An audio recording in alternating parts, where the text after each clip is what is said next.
নমস্কাৰ, মোৰ অন্য এটি ভিডিঅ'লৈ স্বাগতম জনাইছোঁ। আজি মই বনাম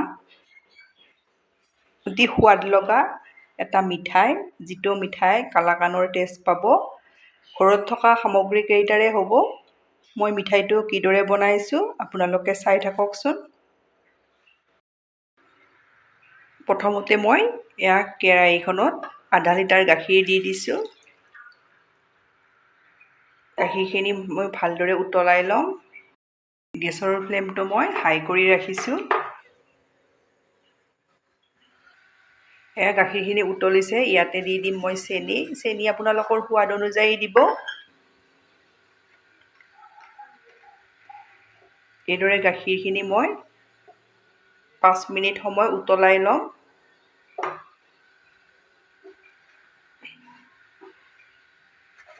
আধা চামুচ ইলাইচি গুড়ি দি দিছোঁ। এই মিঠাইটো আপোনালোকে কালাকানৰ দৰে টেষ্ট পাব। আপোনালোকে যদি মোৰ ভিডিঅ' চাই ভাল পায়, প্লিজ লাইক, কমেণ্ট আৰু ছাবস্ক্ৰাইব কৰি দিব। ফেমিলিৰ লগত শ্বেয়াৰ কৰিব। গাখীৰখিনি মই 5 মিনিট সময় ভালদৰে উতলাই ল'লোঁ। এতিয়া মই গেছৰ ফ্লেমটো মিডিয়াম কৰি দি দিছোঁ। ইয়াতে দি দিম মই চুজি মই 2 চামুচ দি দিছোঁ।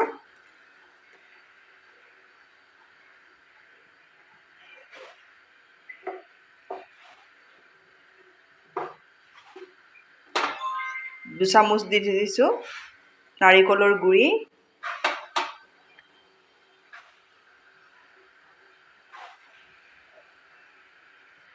ইয়াতে মই এতিয়া দি দিম 1 চামুচ দৈ।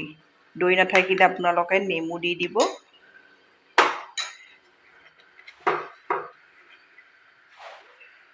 আপোনালোকৰ ওচৰত যদি নাৰিকলৰ গুড়ি নাথাকে, তেতিয়া চুজি আপোনালোকে 3 চামুচ দিব।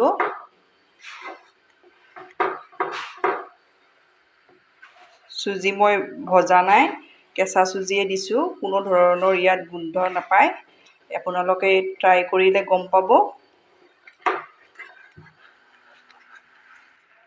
মই পাউডাৰ গাখীৰ লৈছোঁ। এবাটি দি দিছোঁ। 5-6 চামুচ হ'ব ডাঙৰ চামুচেৰে। এইখিনিও মই ভালদৰে ইয়াতে মিক্স কৰি ল'ম।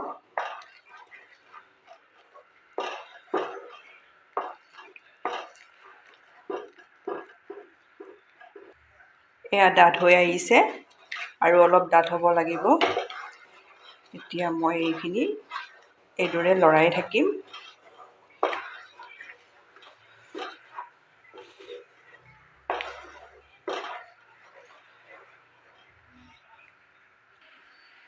এইখিনি মোৰ হৈ আহিল। দেখিছেনে, কেৰাহীখনে এৰি দিছে। এইদৰে কেৰাহীখনে এৰি দিব। এতিয়া মই গেছ অফ কৰি দিম। গেছটো মই পাউডাৰ গাখীৰ দিয়াৰ পিছত ল' কৰি দিছিলোঁ। এতিয়া মোৰ এইখিনি ৰেডি হৈ গ'ল। গেছ মই অফ কৰি দিম। অফ কৰি মই নমাই লৈ আপোনালোকক দেখাই আছোঁ। মই ষ্টীলৰ থাল এখন লৈছোঁ। ইয়াতে মই মিঠাইৰ মিশ্ৰণখিনি নমাই দিম।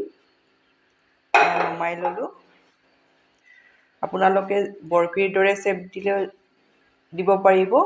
মই এইদৰেই বনাম।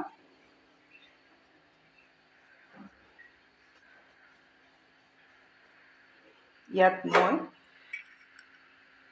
পিস্তা দি দিম। আপোনালোকৰ ওচৰত যি ড্ৰাই ফ্ৰুটছ থাকে সেয়াই দিব।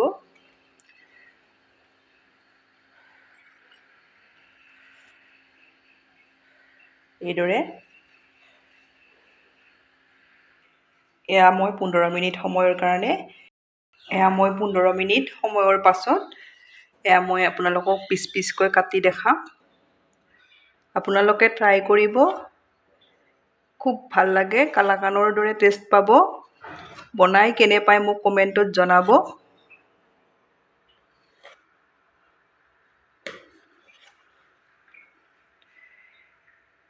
মই আপোনালোকক ওচৰৰ পৰা দেখুৱাইছোঁ, কিমান ধুনীয়া হৈছে দেখিছেনে। একেবাৰে চফ্ট হৈছে।